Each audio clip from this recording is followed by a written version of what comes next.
All right, should we do some news? We haven't done any news yet, have we? We have not. We have no, not. We have not. Yeah, you've been talking so much about music. Live from the International News Center. Next to Donnie's Mini Bikes, this is the news with Allison Rosen. All right, so more has come out about Arizona shooter Jared Loughner. He was kicked out of an internet gaming group last year, partly because of statements he was making that other members found disturbing. In an internet chat room, he wrote, "Wondering why I feel hate. You know, like when you sit there and you feel tingles of hate, like you did something wrong." He also wrote, "Politicians on TV passing laws. I made fun of them, made them do dirty stuff." Other group members who worked as a team in the online game Earth Empires were perplexed. One member wrote, "I have no idea what you're talking about 50% of the time. Is that rap? Because I'm not a fan." The Wall Street Journal has 131 postings that Loughner made between April and June of 2010. Can I, let me jump in for a second. I want to know, like, I know we do, this happens, and it happens not nearly as frequently as I feel it should happen, statistically. Like, if you just said to me, "Hey, how many citizens do we have here in the United States?" So I went, I don't know, 300 million or so. And then I said, "How many guns do we have here in the United States?" I went, about the same. And then they said, "How many nut jobs do we have here?" And I bet 10 million of those people are fucking certifiable.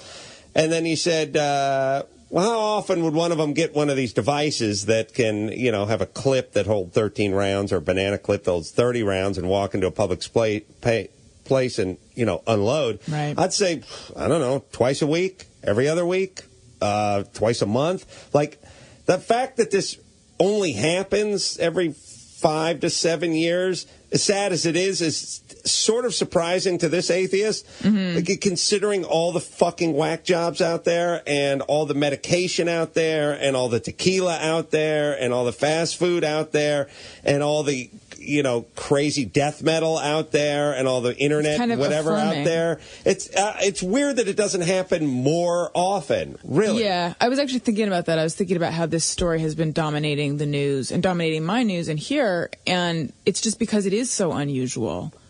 And it's sort of a testament to us that there are that many handguns and that many nut jobs, and this doesn't really happen that often. On the other hand, as I've said, there's nothing to learn from this because he's a nut job, and everyone is trying to learn. Like, everyone wants to know school counselors or medications or what could we have done, or what if we put surveillance cameras up, or what if you know, other people have been armed, or what if all Congress people are armed, or senators are armed, like, or what if you couldn't get a gun? What if we couldn't get a gun?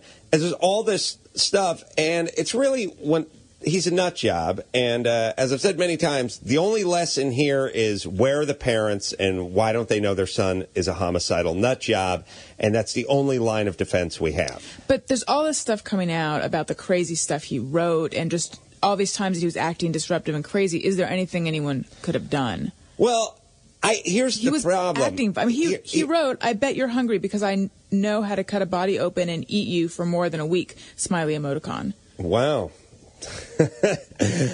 Getting aroused.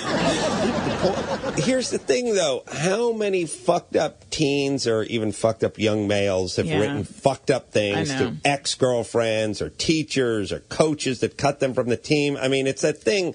I know. I always get back to the Virginia Tech thing, which is like, hey, how come his counselor didn't know? Because everybody who sees you who's 19, who feels like an outsider in college, not everyone's running a whorehouse like Harry Hamlin over there. At Berkeley, some of these guys are depressed. It's cold. They're unattractive. They're not getting laid. They have bad skin. They start listening to too much Cure, and they're wearing black dusters around. Again, it's like Columbine. Like there's so many depressed teens. There's so many teens that are into that music, into that lifestyle. Can you really pull everyone aside and check them out thoroughly? And then even if you do check them out thoroughly, what does that mean? And how does that prevent anything? Right. We don't have pre-crime. It's essentially the parents. It's just the parents. When you have a horribly depressed kid who seems like he's leading a secret life and has something up in his closet in a box with some skull and crossbones on it that he doesn't want you looking into or whatever.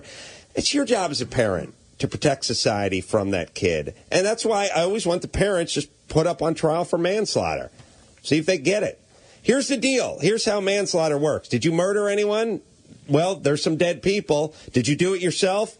Was it premeditated? No. But are you indirectly responsible for a couple of dead people? Yes. Yes, you are.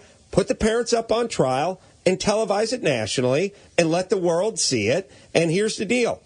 Maybe they had nothing to do with it. Maybe there were no signs. Maybe they couldn't have caught it. Or, as I suspect, maybe they should have picked up the phone at some point and called somebody, got a counselor involved, got some medication involved, done something. They did nothing, just like the parents of the kid at Virginia Tech. Those parents were not victims. They created the guy who created the victims. They should have been up for manslaughter. It's like I said, it's like if your dog fucking bites somebody. What do? They don't punish the dog. They punish you. You get sued. And then you make sure your dog doesn't get out next time because you don't want to get fucking sued by guys jogging in front of your house. Put that onus on the parents.